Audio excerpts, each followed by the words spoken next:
जैसा कि आप लोग जानते हैं कि नेक्स्ट वीडियो में हम लोग reflection and reflection of light इस चैप्टर से जाने थे। अब इसमें हम आपको इंटरफेरेंस ऑफ लाइट के बारे में बातें करूँगा, बताऊँगा। उसके बाद basic theorem of interference of light की। सो फर्स्ट ऑफ ऑल हम समझें कि ये इंटरफेरेंस ऑफ लाइट होता क्या है। आई मीन प्रकाश का व्यतिकरण कहते किसे हैं। तो आप इसको नॉर्मली डिफाइन कर सकते हैं कि दो समान कला संबद्ध स्रोत से निकलने वाली प्रकाश की तरंगें जब एक दूसरे पर अध्यारोपित होते हैं तो उनकी ऊर्जाओं का पुनर्वितरण होने लग जाता है, जिस घटना को प्रकाश का व्यतिकरण कहा जाता है। इस प्रकाश के व्यतिकरण के अनेकों एग्जाम्पल दुनिया में भरे पड़े हैं। जैसे साबुन के घोल का जो बुलबुला होता है वो रंगीन दिखाई देता है, वह प्रकाश के व्यतिकरण के कारण होता है। या तो फिर अनेक पक्षियों को, जैसे आप मोर इत्यादि उसके जैसे अन्य पक्षियों को देख सकते हैं, उनके पंख बहुरंगी प्रकार की दिखाई देते हैं, वह भी इंटरफेरेंस ऑफ लाइट के कारण होता है।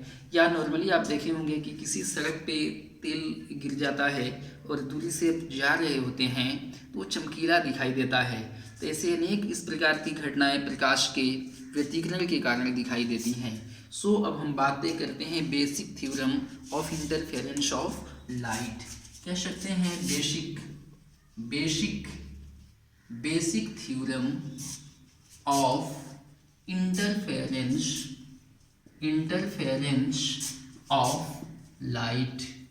Basic theorem of interference of light, you can known as it in Hindi, कि प्रकाश के व्यतिकरण का आधारभूत सिद्धांत। प्रकाश के व्यतिकरण का आधारभूत सिद्धांत। सो एक छोटा सा नॉर्मल फिगर बना लेते हैं। यहाँ एक बिंदु ले लेते हैं एस बोले तो स्रोत बोले तो जो प्रकाश को उत्सर्जित करे। यहाँ पर एक पॉइंट ले लेते हैं S1 जिसे स्लिट बोलते हैं। यहाँ पर एक पॉइंट ले लेते हैं S2, इसको भी स्लिट बोलते हैं, प्रथम स्लिट और द्वितीय स्लिट। अब क्या करते हैं, यहाँ से एक नॉर्मल रेखा ऐसे खींच देते हैं और एक यहाँ से ऐसे खींच देते हैं, और यहाँ से तरंगें इस प्रकार निकलती हैं और यहाँ से ऐसे प्रकाश की तरंगें चलती हैं। एक आयाम हो जाता है A और एक हो जाता है B, और इस बिंदु का नाम ले लेते हैं P। दोनों के बीच कलांतर फाई है। सो थोड़ा सा लिटरेचर लिख सकते हो, यही कह दोगे कि माना एस कोई स्रोत है जिससे प्रकाश तरंगें उत्सर्जित हो रही हैं। S1 और S2 कोई दो स्लिट है। स्लिट बोले तो छिद्र, जिसमें से प्रकाश बाहर निकल सके, जिससे प्रकाश तरंगें एक बिंदु से होकर चलती हैं। इनके आयाम क्रमशः A और B है, और A और B है, तथा इन दोनों के बीच कलांतर फाई है। तो इन तरंगों से उत्सर्जित होने वाली, इन स्रोतों से उत्सर्जित होने वाली तरंगें, पहली तरंग y1 बराबर A sin omega t, that's ले सकते हो फर्स्ट, एंड y2 बराबर B sin omega t plus phi, जहाँ फाई कलांतर है। सो अब बातें करेंगे। So according to superposition principle, so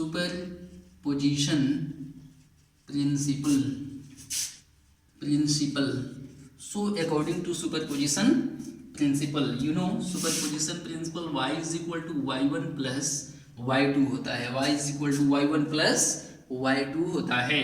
this imply that y is equal to y1 बोले तो आपका सामने है A sin omega t, plus y2 बोले तो B sin omega t plus phi.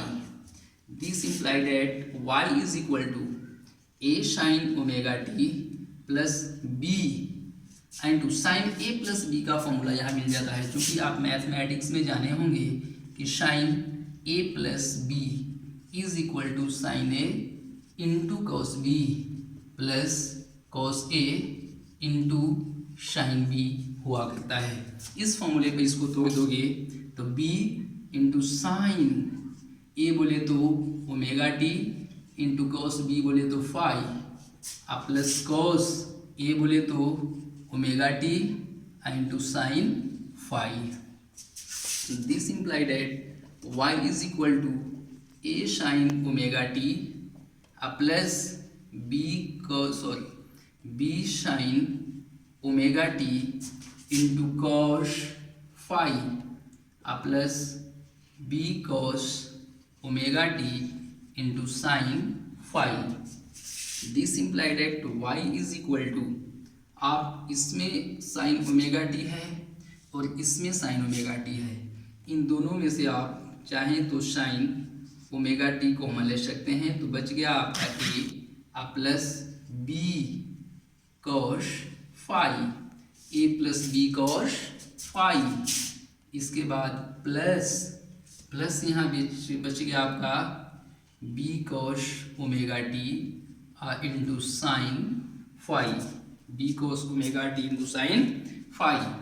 अब यहाँ पे is equal to sine omega T into A plus B cos phi plus B cos omega T into sine phi. इस theory को बहुत छोटा करने के लिए और इसको मान लेते हैं यहाँ पर let A plus B cos phi is equal to ले सकते हैं R cos theta. That's equation number ये फर्स्ट हुआ, ये सेकेंड, इसको आप ले सकते हैं थर्ड एंड इसको मान लीजिए B cos sine phi is equal to R sine theta. That's equation number fourth. अब इन दोनों मानों को इस इक्वेशन में रख देते हैं, इसलिए आपका हो जाएगा y is equal to sine omega T into A plus B cos phi का मान आर कॉस थीटा, इसके बाद प्लस बी, पहले यहाँ पे ले लेते हैं cos omega T into B sine phi का value R sine theta. This implied at y is equal to, दोनों में से r कॉमन ले लें तो हो गया sine omega T into cos theta plus cos omega T into sine theta. पुनः आपको ये वाला फॉर्मूला मिल गया sine A into cos B plus cos A into sine B को लिख सकते हो आप आज साइन ए प्लस बी, इसलिए आपका हो गया y is equal to R into sine omega t plus theta. ये हो गया आपका परिणामी तरंग y का वैल्यू। अब क्या हमको r का मान चाहिए, तो आगे थोड़ा सा काम और कर लेते हैं। अब कहेंगे कि समीकरण 3 और 4 को वर्ग करके जोड़ देंगे। हमें r का वैल्यू निकालना है यहाँ से, तो कह देंगे कि समीकरण 3 और 4 को वर्ग करके जोड़ने पर, सो आइए डायरेक्टली काम करते हैं। समीकरण 3 और 4 को वर्ग करके जोड़ने पर लेफ्ट को लेफ्ट के साथ एंड राइट को राइट के साथ, तो आपका है A plus B cos phi, इसके बाद इसका whole square plus B sine phi का whole square is equal to, उसका राइट है आर कॉस थीटा का whole square plus R sine theta का whole square. A plus B के whole square का फॉर्मूला यहाँ पे मिल गया आपको, तो कर सकते हैं A square plus B square बोले तो B square cos square phi plus 2ab cos phi plus B square sine square phi is equal to R square cos square theta plus R square sine square theta.